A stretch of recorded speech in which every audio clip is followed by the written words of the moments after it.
నమస్తే అండి. నా పేరు డాక్టర్ గౌతమ్. నేను ఇప్పుడు సిట్టింగ్ ఎమ్మెల్యే అండ్ మినిస్టర్ అయిన అంబటి రాంబాబు నుండి. అది నా దురదృష్టం. ఎవరు ఏం చేయలేరు.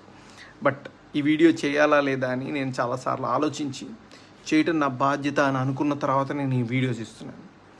అంబటి రాంబాబు అంత నీచుడు, నికృష్టుడు, దరిద్రుడు,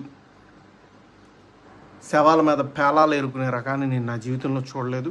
రోజు పొద్దున్నే దండం పెట్టుకునేటప్పుడు ఇంతటి నీచుడిని ఇంకొకసారి నా లైఫ్లో ఇంట్రడ్యూస్ చేయకు స్వామి అని ఎప్పుడు కోరుకుంటూ దండం పెట్టుకుంటుంటా.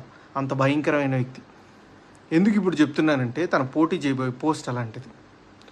ఏ పోస్ట్కి అయితే మంచితనం, మానవతా విలువలు, కనీసం బాధ్యత ఉండాలో వీటిల్లో అందరికీ 100% అందరికీ అన్నీ ఉండక్కర్లేదు. 0.001% కూడా లేని వ్యక్తి అంబటి రాంబాబు. ఇలాంటి వ్యక్తికి ఓటేసేటప్పుడు మనకు తెలియకుండానే కొన్నిటిని మనం ప్రోత్సహిస్తున్నట్టు. ఎలాంటి వాటిని? ఎవరైతే నిస్సిగ్గుగా ఎంత పెద్ద గొంతేసుకొని ఎంత పెద్ద అబద్ధాన్ని అరిచినా సరే దాన్ని నిజం చేయొచ్చు అన్న కాన్ఫిడెన్స్తో బతుకుతారో సమాజంలో, అలాంటి వాళ్ళకి ఓటేస్తున్నట్టు. ఎంత లేకి పని అయినా చేసి చాలా హుందాగా బతకచ్చు సమాజంలో అని అనుకునే వాళ్ళకి ఓటేస్తున్నట్టు. ఏదైనా చేసి సిగ్గు లేకుండా సిగ్గులేని తనాన్ని ప్రోత్సహించవచ్చు అని అనుకునే వాళ్ళకి మనం ఓటేస్తున్నట్టు.